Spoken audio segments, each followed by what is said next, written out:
Well, all right. Let's begin this webinar today. Good day, everyone. It's me, your channel sales and educational manager, Hector Martinez, coming at you live from DxO, accompanied by my partner in crime and customer service, Allison. Feel free to ask any questions that you might have in the chat dialog box. Allison or I will try our best to get back to you as quick as we possibly can. So today we're actually going to be discussing the following: optimizing your workflow with our DxO suite that is capable to accommodate 90% of your workflow. We're talking about 3 singular applications driven out of one host to accommodate 90% of your workflow. So today we're going to be talking about optimizing your workflow in a DxO suite, how to create a stunning and flattering black and white utilizing our FilmPack 5 engine, and how to go about using your perspective control tools being driven out of our exclusive patented tool called ViewPoint. We're also going to go over some of the tools to look out for that are my personal favorite tools that I feel that you just cannot live without using DxO. One being the Prime denoising technology, our selective tone tool, our DxO smart lighting tool, our new and exclusive clear view tool, color rendering tool, and we're going to go over another tool of mine that actually stands out to me, which is our DxO lens softness tool. And then Allison and I will always stop for a quick Q&A just to give a hands-on help to some of our end users who might be experiencing some troubles at home. So that being said, what we're going to do right now is we're actually going to get ready to launch DxO OpticsPro 10. So currently right now I have everything down in my dashboard, but before I launch the application, I just want to get into these two individual applications, which is DxO FilmPack and DxO ViewPoint. Consider these two application parasites and DxO OpticsPro being the host.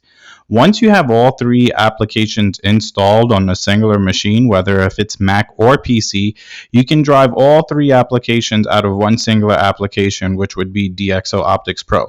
So on a day-to-day base, my dashboard usually looks like this. Well, actually, I'll get rid of this. Let's get rid of this one. Okay, so this is what my dashboard looks like on a day-to-day base. And people intend to ask, hey, Hector, where does DxO fit in my post-productive workflow? So let's just touch on that real quick. My very first starting point in my post-productive workflow is color management. My next step would be tethering, which I'm shooting directly into the computer. Lightroom is completely and strictly used for keywording and cataloging, and I would have to admit I'm a bit of a fan of their web template. DxO OpticsPro, on the other hand, has completely replaced any other image processing software on the market because the image quality that I can get out of DxO, I just can't get anywhere else. And then we obviously have good old faithful blue, which is for my photo manipulation and digital, hence the word digital art. Okay, we've just adapted to this application throughout the year. So let's just launch DxO OpticsPro 10, 3 times faster than Photoshop and 3 times faster than Lightroom. For those who are not familiar with DxO DxO OpticsPro is the world's leading image processing software on the market. What I'm capable of doing in DxO OpticsPro, and I'm going to show you today, you cannot do in any other image processing software without it taking you, let's say, 35 to 45 minutes or so, worst case scenario. So obviously, if you look at my film strip, I just want to break down. Currently, we're in our Organize tab. Our Organize tab gives you the capability of tapping into your main directory. So you can see I'm already tapped into one that says DxO Elite. My Customization tab is where all the power, all the heavy lifting of OpticsPro is held. 90% of my workflow can be accommodated out of this one singular application. I remember like 3 or 5 years ago, we would have to use anywhere from 3 to 5 different image processing softwares to accommodate 90% of my workflow. And ideally, you would start off in Lightroom, jump to Photoshop, and then use all these different type of creative plugins to accommodate 90% of your workflow. Great thing about it is those days are long gone, no longer needed. So I've actually made some ranks in the current film strip just to help with today's lesson. So I'm actually going to go down to my lower film strip, and I'm actually going to sort by rank. So if you go down to your sorting tool located on the lower film strip, you can actually sort by rank, by ISO, by lens, but in this case I just so happen to sort by rank.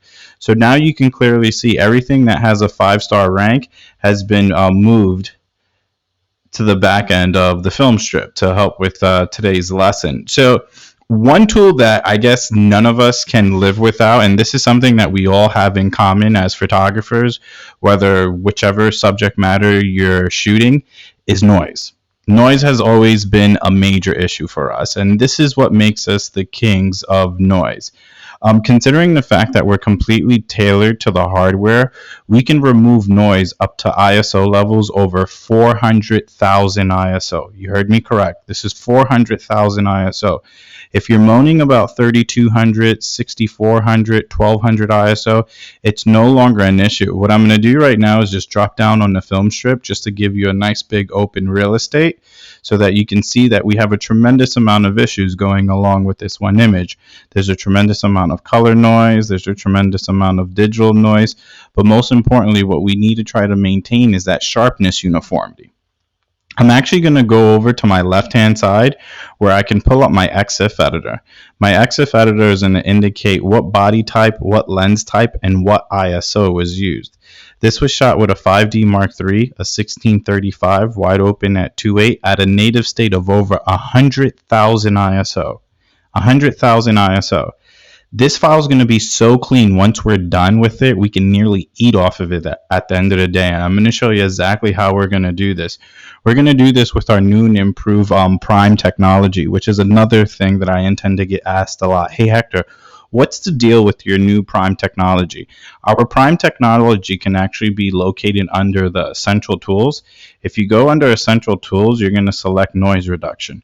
Then you have two choices. You have your choice of high quality, and then there's our new and improved monstrosity, which no one can give you this type of quality on the market, Prime.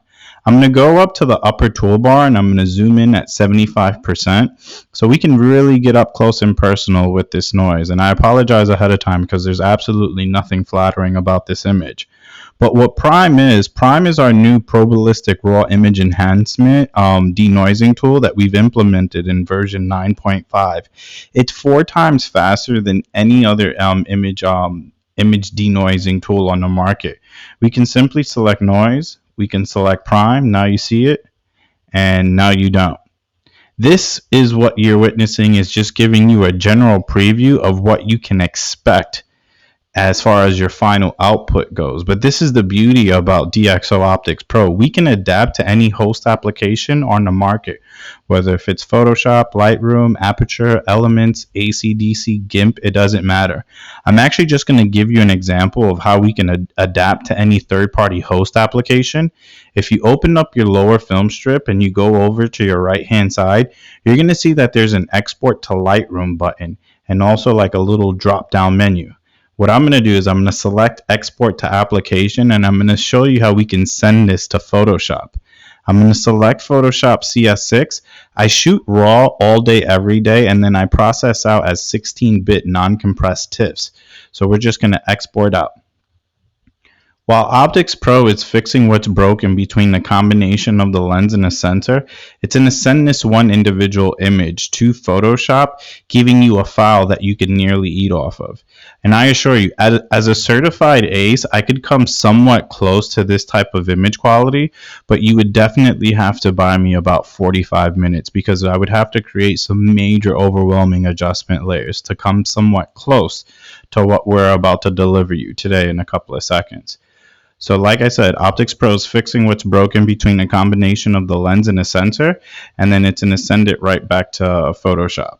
Okay, so another tool that I want everyone to also keep an eye out for is definitely probably would have to be our DxO, I would have to say our DxO Smart Lighting tool. It's another one of our patented exclusive tools that you just can't find anywhere. And this is the beauty about DxO. I can move on to the next subject matter because there's no necessarily a need to sit and wait. We can continue moving on from project to project. Food for thought, tip of the day, call this what you want. Just by utilizing your essential tools, your light, and your color advanced palettes are guaranteed to accommodate 90% of your workflow. We're talking about working out of three singular palettes that are capable of accommodating 90% of your workflow. And I'm going to show you exactly what I'm talking about. Photoshop is taking to the file right now. And there you have it, a file you can nearly eat off of at the end of the day. We'll even zoom in a little bit closer. That's zoomed in at 200%. This is the beauty about what we're doing at DxO, and this is what makes us so much more unique over anyone else. We're capable of fixing what's broken between the combination of the lens and the sensor. Now, as far as like the selective tone tool, which could be located under your essential tools, this is another one of our patented tools that you just can't find anywhere, the DxO Smart Lighting tool.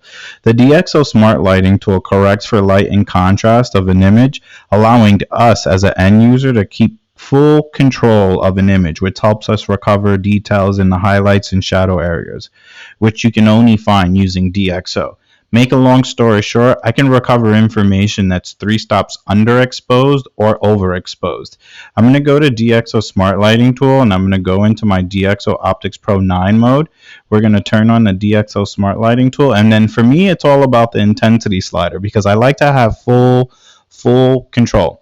I'm going to grab the intensity slider and start gradually moving it over to the right.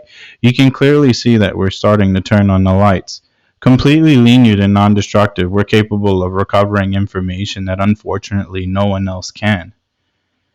And I know you're probably wondering to yourself, how are they capable of doing this? Considering the fact the reason why we're capable of doing this is because we're in tune with the hardware, unlike anyone else.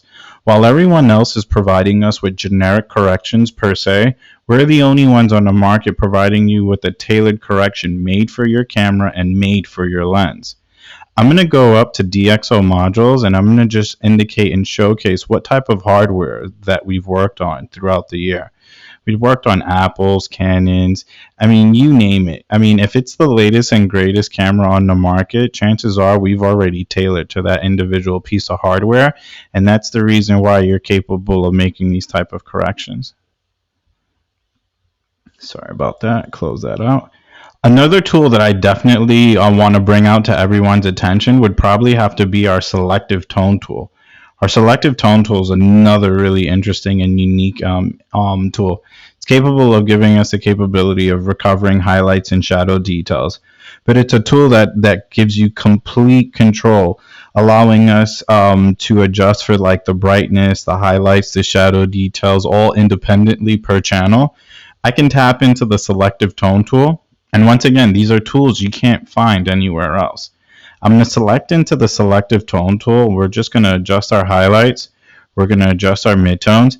Keep your main focus attention on the shadows. I assure you, you've never seen anything like this before. We can open up shadows unlike anyone else. Drop down on my black levels. And then I'll let you decide for yourself, what do you want to use as your background layer in Photoshop, in Lightroom, in Aperture, in Elements, AC/DC, GIMP, it doesn't matter. Our sole responsibility is just to fix what's broken between the combination of the lens and the sensor. Now, to accommodate 90% of my workflow and to create like a flattering black and white per se, we can easily do that. One of the tools that definitely everyone has to pay mind to, which is a tool that we just implemented for version 10, would be our new and improved Clearview tool. It's an exclusive tool that, once again, you can't find anywhere else. The Clearview tool is an exclusive tool of ours that automatically eliminates atmosphere haze, visible in landscape photos, as well as like getting rid of smog in urban areas based on a powerful algorithm. Pretty much what we've done is we've analyzed like color elements in each pixel to improve local contrast in an image. It's more of a like demapping feature, but once again, that tool can be located in Essential Tools. And here goes your DxO Clearview. Keep in mind, there's plugins on the market that go anywhere from, I'm going to say, 60 to 80 pounds or from $70 to $100 to be able to do this. In a situation like this, if I was doing this manually in Photoshop, I would have to create an adjustment layer, a layer mask, and then put that fancy Wacom tablet into good use. But what we're going to do right now is we're completely going to recover the whole background. We're going to go into DxO Clearview, select DxO Clearview. With the intensity slider, it gives you the capability of making some fine-tune adjustments. Just going to do that. We're going to go into our selective tone tool where we can adjust our highlights, our midtones, open up our shadows just a bit, and then we're going to drop down on our blacks. I'm actually going to go all the way up on top to our upper toolbar, and I'm going to split into a dual image display mode where you can clearly see what we captured and what we fixed in real time. And I can continue taking this a bit further by using the advanced control palettes. But just to show you how to make a really nice flattering black and white, once FilmPack and ViewPoint are installed on the same machine along with OpticsPro, your FilmPack functionalities all go up on your upper toolbar. Here goes your horizon tool, your force parallel tool, your rectangular tool, your 8-point mode. And FilmPack, on the other hand, FilmPack goes exactly where it's supposed to go in your advanced control palette. Here goes your DxO FilmPack. You can utilize FilmPack as a plugin or a standalone application. It really depends on your post-productive workflow. But in order to create a really nice, stunning black and white, what you can do is you can go into color rendering. We're going to select black and white. Keep in mind, the sole purpose of FilmPack was our black and whites. We also threw in some color slide film, some color negative film, but the sole purpose of our black and whites, FilmPack, is our black and whites. While competitors intend to mimic and simulate black and white, FilmPack's the only application on the market capable of giving you 256 shades of black, white, and gray. I can't even begin to explain how important color management is in a situation like this, but you can clearly see as I start shifting through each individual film that FilmPack has to offer, the true emotion of that traditional analog film is coming back to life. As far as the color, the contrast, the saturation, most importantly, that traditional analog film grain. We've also implemented some creative features such as the creative blur tool and our dedicated black and white filters that I would have to admit you definitely have to keep an eye out for. And I'm actually going to show everyone where you can locate your dedicated black and white filters. If you go under FilmPack, once you've selected your standardized film, you can go into your filters. Your filters was the tool that gave you that creativeness of that plugin. Of that filter. Your traditional, your red, your blue, your green, your cyan, your purple filters. As I start selecting each individual one of these filters, you can clearly see that the creativeness of that traditional analog filter is coming back to life and shifting over the tonality of the image.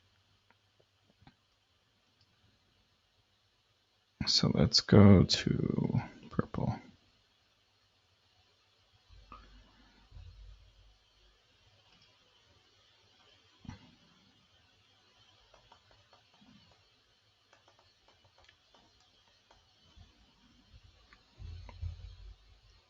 This is more of a personal preference, what type of film types you use, but this is ideally where I would be at. This is our original capture, and this is what we've created utilizing OpticsPro by creating the foundation of image quality and then applying a creative filter such as DxO FilmPack to give it a really nice, flattering black and white finish. We're actually just going to stop real quick for a poll question because I'm interested in knowing how are people using the application at home. So we're actually just going to stop real quick for a poll question. I'd actually like to know, which DxO products do you own at home? Okay, so let's launch that real quick, and we're just going to take a minute. All right, so let's close out that poll and let's see what's everyone working with. Okay, so we have 70% of our end users who are using DxO OpticsPro Elite. I don't blame you. You want to try to get the best image quality that you possibly can out of your RAW files or your camera files.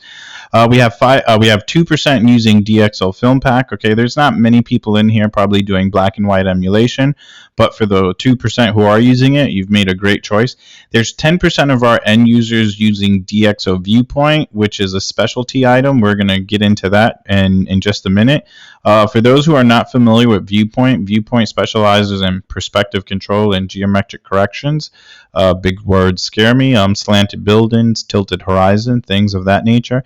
And we have 18% of our end users who are using none of the above. Hopefully you can see something in DxO, in the DxO suite that you can utilize for your own post-productive needs. So I really like to thank everyone for sharing that information. So let's just hide those results and let's continue moving forward. Okay, so right now what I like to bring out to everyone's attention is another one of my favorite tools, which would probably be the color rendering tool. Because when colors lie, they will. So for those who are practicing white balance, whether if you're using, your regular gray card, different type there. I mean, there's so many different type of white balancing tools on the market. At DxO, what we've done is we've actually created standardized ICC profiles ahead of time based off of the sensor type that you're using, which is a really neat feature. And I'd like to bring that to everyone's attention. So let's do that real quick. First, you know what? We're going to do two things. We're going to showcase how we're going to accommodate 90% of our workflow out of one singular application in under 3 to 5 minutes while touching the subject of color rendering. How about that? Okay, that's a mouthful. Okay, so ideally if I was in Photoshop, we're talking maybe 3 or 4 adjustment layers. One for the foreground, one for the background, one for the clouds, and one for this little patch right here. This is all real-time rendering, and we're actually going to bring this image right back to life in under 3 to 5 minutes. We're going to go to exposure compensation, and then we're going to switch over to center weight average just to recover some shadow detail. We're going to go into the DxO Smart Lighting tool and apply a fill by utilizing one of the drop-down menus. We're going to go into the selective tone tool, which gives us the capability of adjusting your highlights, your midtones. Let's just open up our shadows just a bit. And then we're just going to drop down on our blacks by like 3 points. Okay, so far so good, right? It's coming back to life. You can see where we're going. Okay, so for the next step, what we're going to do is we're actually going to tap into our new and improved clear view tool. And another major thing that you definitely have to keep an eye out for is the contrast slider in OpticsPro 10 now. It's huge. Okay, so for the regular contrast, it works like any other contrast slider, which it just diminishes and amplifies the gaps between light and dark areas as far as the contrast. Where all the money's at and where all the power is at now is in the micro contrast and the fine contrast slider. This is something for those who are familiar with like Nik software. This is what made Nik software so popular and so famous like 5 to 7 years ago. So we figured out how their micro contrast slider ticks and talks. We went back to the labs and we just created something completely different where you have the micro contrast slider, which gives you a global boost in micro details in an image. And then there's the fine contrast slider, which acts as an even greater fineness of micro contrast controls by boosting details and textures. When you're using these two individual sliders on portraits, you got some serious stuff. And I'm actually going to show you how that works too as well, because I like to showcase like all the new and improved tools that we've been working on. And then obviously where there's their strengths, there's definitely their weaknesses. I mean, considering the fact that OpticsPro has replaced like any raw image enhancement tool on the market, there's definitely their weaknesses. Like if there's one thing I can't give you tethering, I can't give you keywording and cataloging. This is where we've piggybacked off of Lightroom, and we can now drive the application directly out of Lightroom, which just makes it just a whole different new monstrosity. I'm not really concerned about noise because when I captured this was captured about 200 ISO. What I am concerned about is color rendering. If you go into your color palette and you go into color rendering, you can go into camera body And then from this point on, you can select any dedicated ICC profile that we've created ahead of time in our laboratories. This is a great tool for anyone who's shooting events or anyone who's dealing with like some major heavy color management issues. So what I'm going to do is I'm actually just going to pick the profile at the time that I was using, which was the Canon 50D. You're going to notice there's going to be a bit of a shift in color. And then from this point on, I'm pretty much done. I mean, there's really not more that I would need to do to this image to bring it out. The only thing that I would probably do to really bring it out at most is probably bring out my tone curve and create an inverted S-curve. So let's just go to our tone curve real quick. And we're going to create something known as an inverted S-curve. Let's do that. Let's do that. And I'm done. 3 to 5 minutes. This is your capture. And this is done. You know, considering the fact I was a bit heavy-handed, I mean, obviously we were a bit slighter, but you can clearly see all this different type of detailed information that we're capable of gathering. And the only reason why we have thanks to this is thanks to our talented technicians who take the time out to evaluate all these different type of sensor and lens combinations for us. This is what makes us so unique, and this is what makes us so strong.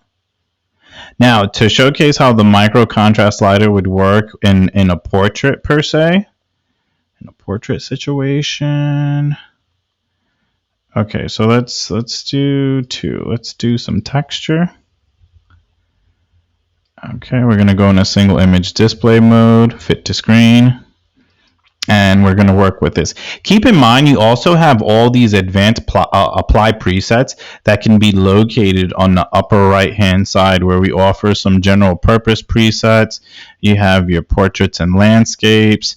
You have our black and whites. This is something I intend to get asked a lot. Hector, what's the deal with the black and whites and the apply presets? These are not FilmPack black and whites. These are black and whites in the forms of a monochrome state.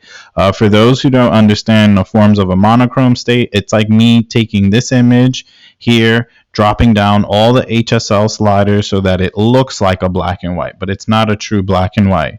We also implemented some atmospheres for some creativeness, some high dynamic range single shots, which is another huge thing for us.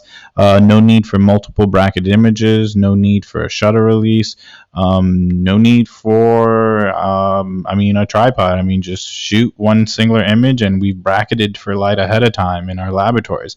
And then we also have, you know, some presets for our iPhones, which I personally don't pay much mind to. But if you're shooting with an Apple iPhone, Samsung Galaxy, or Nokia, or anything that we're tailored to, yeah, we can definitely help you with your noise issues on your smartphone. So just for kicks. So for here, what I'm going to do is, just to get a head start, I'm actually just going to go to our DxO standard. And what I want everyone to focus on right now is the micro contrast slider. So what I'm going to do is I'm going to zoom in at a 1:1 ratio. And if you could keep your main focus attention on the Sadu's Tika, if I'm not mistaken, you're going to notice how much that micro contrast slider brings it out.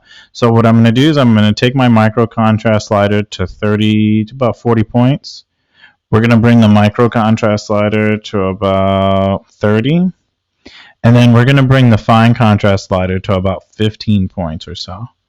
We're going to split it in half.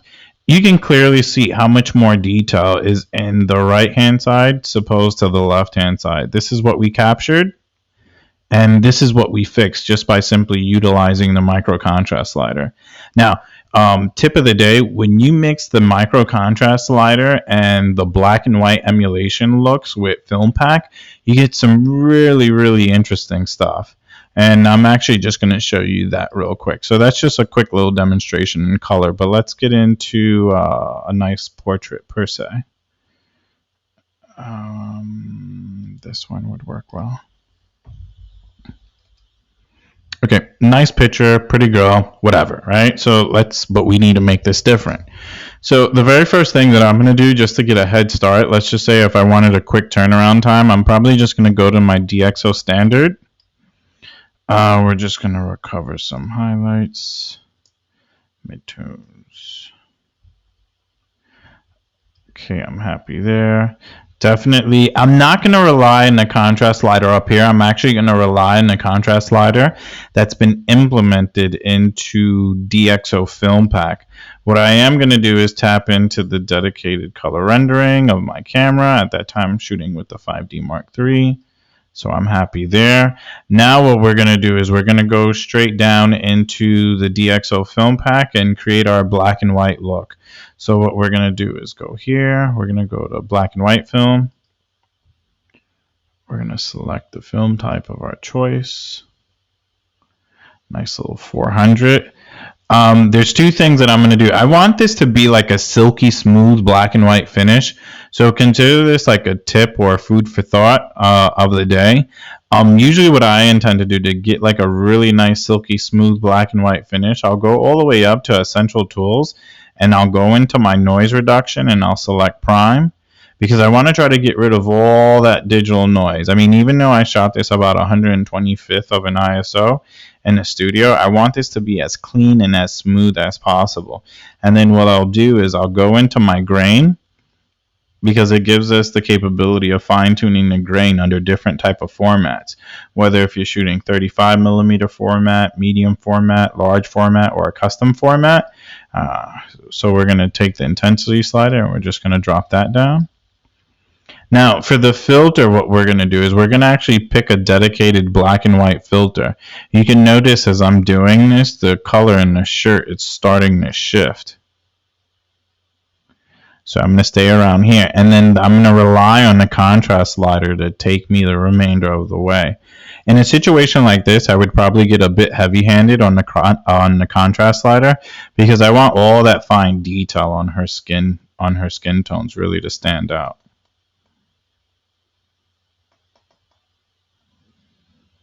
And that's where I would be at right now. And you can clearly see, I'm going to just zoom in at 75%. And if you look at her skin tones are almost flawless right now. In a situation like this, you can do this similarly in Photoshop. But once again, we're talking adjustment layer, high bypass filter, and your high bypass filter and your unsharpen mask tool. And then you're gonna have to you're gonna have to utilize your layer mask to bring out certain portions of that image that you want.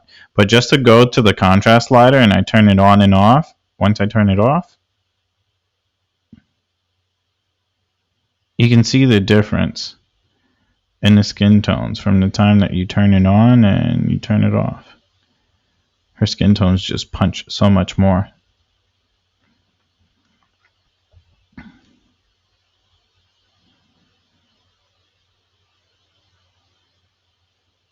Now we're just going to touch into base real quick with like your perspective control issues. I mean, there's not really much about ViewPoint. Everyone intends to really like to talk about FilmPack and OpticsPro more. Not only that, Allison and I will also stop for additional 10 to 15 minutes just to help with some live troubleshooting. So let's just get into ViewPoint real quick. So currently what I'm doing right now is I'm tapping into my Organize tab and I'm just tapping into my main directory. There's no need to import your images into OpticsPro. We just thought it was a complete waste of time. And that was actually a really good that was actually a really good thing that you've seen. The minute I remotely attempt to tap into this folder, my DOM's kicking in. Pretty much this is giving me a fair warning, and it's telling me, hey Hector, I see that you shot with a 5D and a Sigma 12-24. Can you please download this module? By downloading this module, every single time that the system recognizes this sensor and this lens combination, it's going to correct for the 4 optical flaws. As far as the 4 optical flaws go, that's distortion, vignetting, chromatic aberration, and a unique feature that only we tailor to, such as lens softness. So in a situation like this, let's see. Okay, let's go in. Okay, so how many of us actually have an image in our catalog that looks like this? Every hand should be standing up right now, right? We all have one.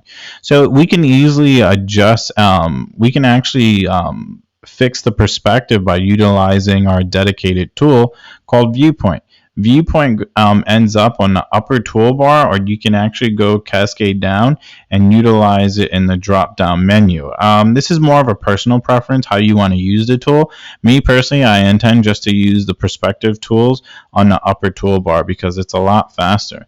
The minute you select your tool, you're going to see that 2 anchor points appear on your image display window, giving you the capability of taking each anchor point and fine-tuning at your own discretion. Pretty much what we're doing is we're just referencing off of the best horizontal or vertical reference points to fix the perspective. Unlike any other image processing software on the market, I know you're probably wondering, hey, Photoshop does this, Lightroom does this. ViewPoint is the only application on the market that's tailored to well over 10,000 different type of lenses. Not only that, it gives you 35% more fine-tuning control over any other application on the market. And not only on top of that, we're the only ones capable of giving you your whole entire canvas size, while everyone else kind of deprives you on how much you can stretch that rubber band. But with us, we can go from here to there in a fraction of time. I mean, it's all about cutting your post-productive workflow, and this is where this application accommodating 90% of your workflow comes in. Something like this. We can see that there's major issues. This is a fisheye lens. You can see that there's a tremendous amount of spherical distortion along the outskirts of the lens. This is what made us popular, considering the fact that we can tailor to any different types of distortion. In order to correct for distortion, you can simply just go into geometry, select distortion, and hold on. Oh, this was the TIFF file. Give me a second. Where's the original? Is it here? Oh, I have it. I will have to get back to that one. Haha. Here, there you go. There you go. So we went from here to here in a fraction of the time. 3 times faster than Photoshop, 3 times faster than Lightroom. Okay, so another one for perspective control. Ideally, when we were designing this application, it was only really intended for 5 photographers: wedding, architect, interior, aerial, event photographers, because they all share those perspective control issues. Something like this, per se, you would need a really expensive tilt and shift lens and a 6-foot ladder. But considering the fact that ViewPoint gives us the capability of doing that fine-tuning control, we can grab our exclusive 4-point rectangular tool. And what we're doing right now is we're just dropping each individual anchor point and referencing off of pixel per inch.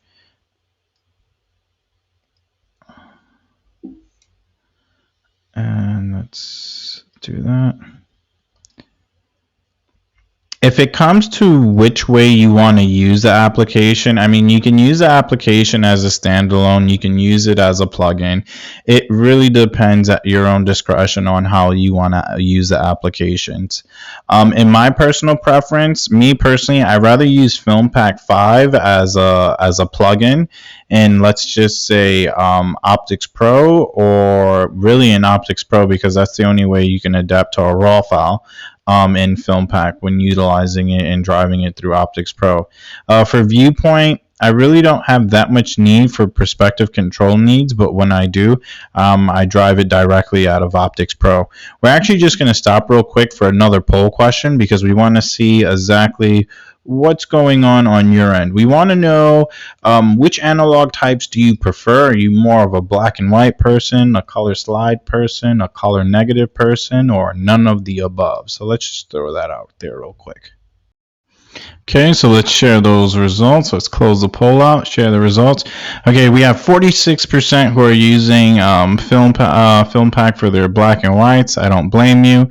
We have 25% who are into color slide film, color negative film, and then we have 15% who are into none of the above. Okay, fair enough. So let's close that out. Okay, so we're actually just going to jump right back into the main application, OpticsPro, because there's really no need to leave to go into another application. But if there's one more feature that probably I would have to bring to everyone's attention that really is a nifty tool, it would definitely probably be our DxO lens softness tool and our unsharpened mask tool. For those who are familiar with the unsharpened mask tool, people intend to misuse and abuse the tool when ideally dealing with it. We actually done a laboratory standard unsharpened mask, which is completely tailored to the hardware. So let's showcase that. Actually, we're trying to look for a good image to work off of. This is a good one. Okay. So what I'm going to do right now is we're just going to jump into the customization tab. I'm going to zoom into a 1:1 ratio, and let's just open up this real estate a little bit more. Okay, so ideally if I wanted to sharpen this image properly, what I would do is I would actually go under detail. We're going to select unsharpened mask. And then from that point on, what I would do is I would go into our exclusive patented tool called DxO Lens Softness. I usually get asked huge questions in reference to the DxO lens softness, and there's like always that good amount of questions that come in reference to this tool and what it does, how it works. Pretty much what the DxO lens softness tool is doing is it's actually studying the center portion of the image for sharpness uniformity, and then it spreads it from edge to edge, giving you a nice sharp uniformed image. So let's just zoom in at 200%. We're actually going to go into a dual image display mode, and you can clearly see the before and after for yourself. This is what we captured, and this is what we fixed. And just by looking at what we fixed, you can clearly see that that image is by far a lot more sharper. I'll give you a couple of examples.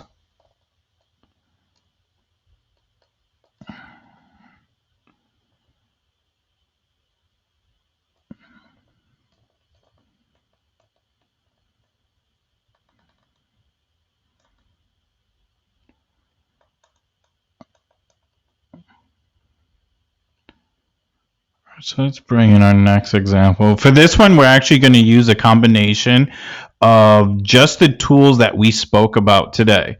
Okay, so some of the tools that we spoke about today was definitely our DxO Smart Lighting tool. So we're going to turn that on. We spoke about our selective tone tool, so we're going to turn that on, make some minor adjustments there. We definitely spoke about our clear view tool. Keep your main focus attention on the background. Watch us bring it right back to life. We're going to take the intensity slider and we're just going to amplify that just a bit. We touched up on the subject of our contrast tool. So we're going to amplify the contrast tool to 30 points and the micro contrast to 15 and this one to 10. This is crazy, the results we're getting off of a couple of tools. And I think we even touched subject on the color rendering, but not so much in being driven out of FilmPack, the color rendering, just the standard color rendering. So we're going to go to color. We're going to go to color rendering. And at this time, I capture this with a 1DS Mark II. Where's that at? 1DS Mark II. And now let's split it in half. Zoom in at 75%.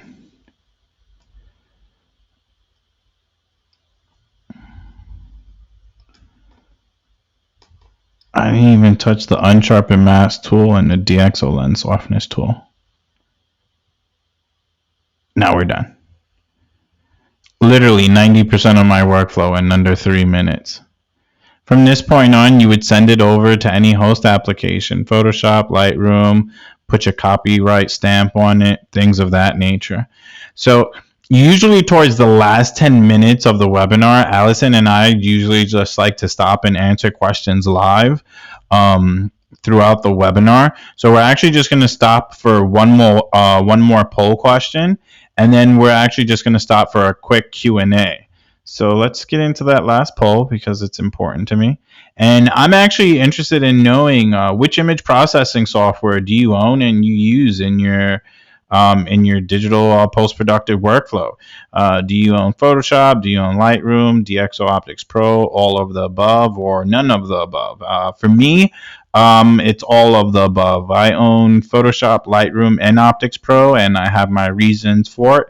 And then we're actually just going to touch into more into the base of obviously our strengths and definitely our weaknesses in OpticsPro, because nothing's perfect. So we're just going to take a minute out just to answer that, and then we'll continue moving forward. Thank you. Okay, so we're actually going to close this poll out, and we're going to see what everyone's working with here. So let's close the poll out. Let's share the results. Okay, so that's 14%, including myself, who own Photoshop. That's 20%, including myself, who own Lightroom. That's 18%, who own OpticsPro, and then all three of the above make that 51, because I'm right there with you at that 1%, just lingering right behind you guys. I don't blame you. I mean, for my personal reasons of using my post-productive workflow, like I said, Lightroom is strictly merely used for its keywording and cataloging, keeping my information organized, because in my opinion, Lightroom has replaced Bridge throughout the years. All my image processing gets done strictly out of OpticsPro, and then all my compositing, digital art, and just digital manipulation pretty much gets done in Photoshop CS6. So that's pretty much how my workflow works out. So let's just hide those results. For the next 10 minutes or so, Allison and I will be remaining on the chat line, just answering any questions live. So please, by all means, just feel free to throw in a quick question in that chat dialog box. Allison and I will try to give a response live as we speak. So thank you so much for attending today's webinar. Just keep those questions coming, and let's see how many we can get answered in the next 10 minutes or so. Thank you so much. Okay, so this question's actually going out to Pierre. Pierre wants to know, he's like, hey, Hector, you know, I'm an old-time analog shooter. I love shooting black and white negatives. I have a Nikon Coolscan that I use, and I'm scanning my digital negatives in. Does DxO OpticsPro work for me? In a situation like this, Pierre, yes, OpticsPro can work for you. What you would have to do is a couple of post-productive steps, though. Obviously, your very first step is scanning your negatives with the largest image quality that you could possibly scan them out. From that point on, what you would have to do is you would have to create a manual module in OpticsPro. Considering the fact that you can't piggyback off of the EXIF and metadata from the camera, you would have to create a lens and camera combination. So let's say one day you were out shooting a roll of analog film, and you were using like your Nikon, you know, AF1 and an old school 50 AI millimeter lens. You would just make a custom preset based off of that combination, and every time you have a scan that you know that you shot with that lens and that camera, you would just utilize that preset. So I hope that helps. Okay, so this one's going out to Mike. Mike wants to know, hey, Hector, is there a way to limit how much processing power is utilized by DxO? I found that it takes up a small amount of CPU cycles when adjustments, like prime and things of that nature. But he's mostly talking about DxO OpticsPro 9. Thanks. Yeah, for sure, Mike. There definitely is a way. If you go in, next time you're in DxO OpticsPro 9 or 10 or whatever for that matter, if you go into DxO OpticsPro, if you go into preferences, a dialog box is going to pop up, and if you go into advanced, you can actually adjust like your GPU acceleration and your maximum numbers of simulations being conducted. So I hope that helps, and that would definitely help speed up your system a bit. So I hope that helps, Mike. Okay, so this one's going out to Ross. Ross wants to know, hey, Hector, I manage all my images in Lightroom. That's where they first go. How can I then get raw rendering for just some individual images in DxO OpticsPro? Well, hey, Ross, let's get it done. That's what I like to say. So, okay, let's say I can't stand OpticsPro. I don't like what the interface looks like because I'm Ross's friend and I can't stand it. So let's just play pretend for a second, Ross, okay? So we're we're just actually just going to start from the very top, because I'm all about giving a full explanation, because if there's one thing I can't stand, it's an instructor that explains halfway. We all know what this is, right? Okay, so let's launch good old faithful Lightroom, and let's create our catalog. Okay, so for the very first time, we already know that we have to import our images. So let's just import our images for the very first time. So I'm importing my images. What I'm doing right now is I'm just looking for a catalog to bring into the system. So let's just look up a catalog, and already this is too much work for me.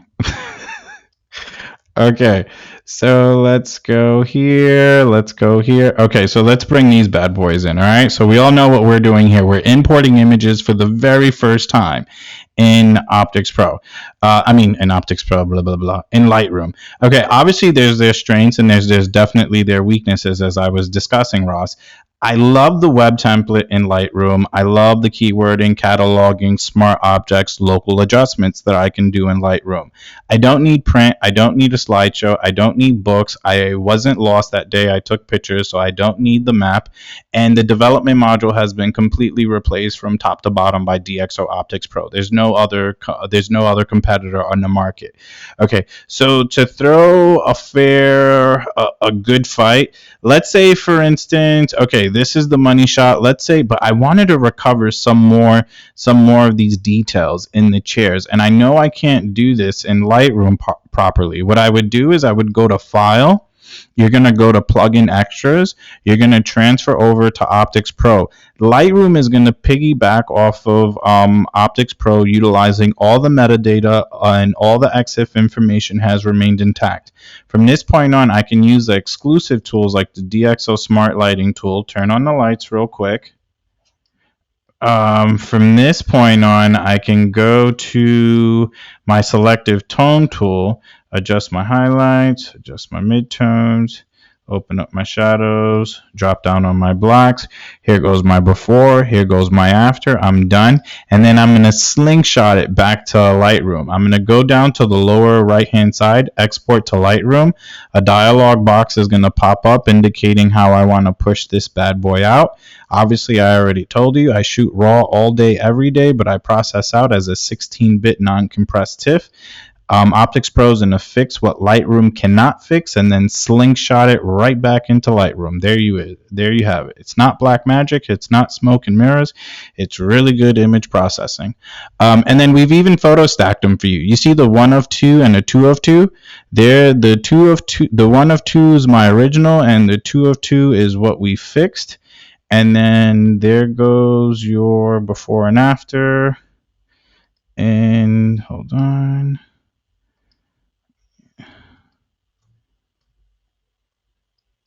So this is what we've captured, and this is what we fixed. Come on. Okay, so this is the original and what we fixed. So I hope that helps real quick. Let's see if we can get another question going. Okay.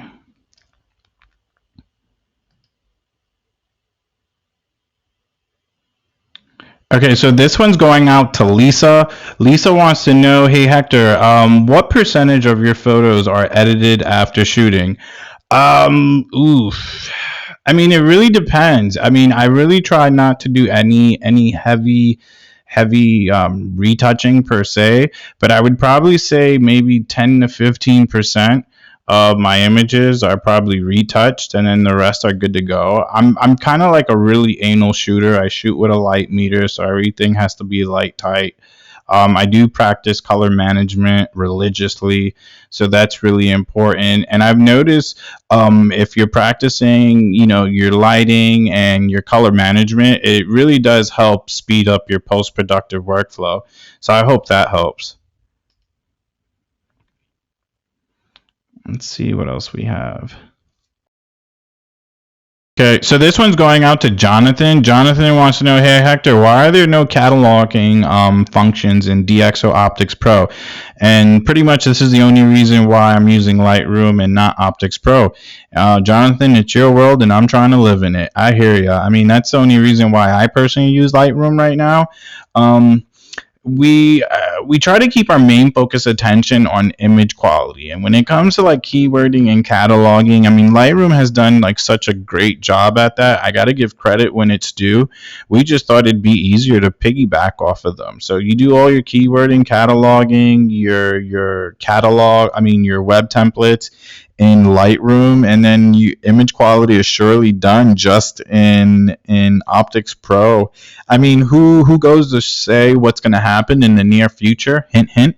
But who knows? Maybe you'll see some localized adjustments and some cataloging coming to you very shortly in OpticsPro. But in the meantime, I would just say just hold on tight and just keep using Lightroom for now, as the rest of us are doing. But hopefully someday we will have a solution for you. Sorry about that, Jonathan, but that's the best thing that that's the best advice I can give you for now. Keyword, catalog, local adjustments, smart objects in Lightroom, and then image quality in OpticsPro. I hope that helps. Okay, so we're going to answer one more question. This one's going out to Shiera. I hope I pronounced that right. She wants to know, she's like, hey, Hector, do you guys have a tool that could be used to smooth out skin tones on women? We don't have a tool that is precisely made for skin tones or designed for it, but there's always a workaround. And I'm going to show you my workaround that I've come across. Okay, so let's get rid of, okay, so let's just say this lovely lady right here, okay, right? So let's get her in here, and we need to fix this. So let's transfer this over to DxO OpticsPro 10. This is just one more time from my friend Ross, and we need to fix this. My first step is I'm going to go to DxO OpticsPro and get a head start and go to the DxO standard, just to lighten that up. Before and after. I'm going to zoom in at 75% because obviously it's all about the face, right? We can clearly see that she has a couple of blemishes, and I'm really anal, so we want to fix that. If you go up to your upper toolbar, you're going to select your dust removal tool, and then at the bottom you have a dust pin width. This thing is by far probably 3 times more aggressive than the spot healing tool in Photoshop. Literally just start picking away and making these things go away. You can jump into a dual image display mode as well, and we'll do that. Well, first let's pick all those little blemishes real quick. You're not going to see any corrections until you export out. So I mean, until you close out. So right now what I'm doing is I'm just like cherry picking like all these little blemishes that I so happen to notice. Let's do that. And these tools are not meant for this, but let's, you know, like my grandmother said, rules are meant to be bent, not broken. So we're just bending the rules right now. So let's do that. And then we're going to close out. Okay, so all those nasty blemishes are gone now, obviously, as you can see. So that's step 1.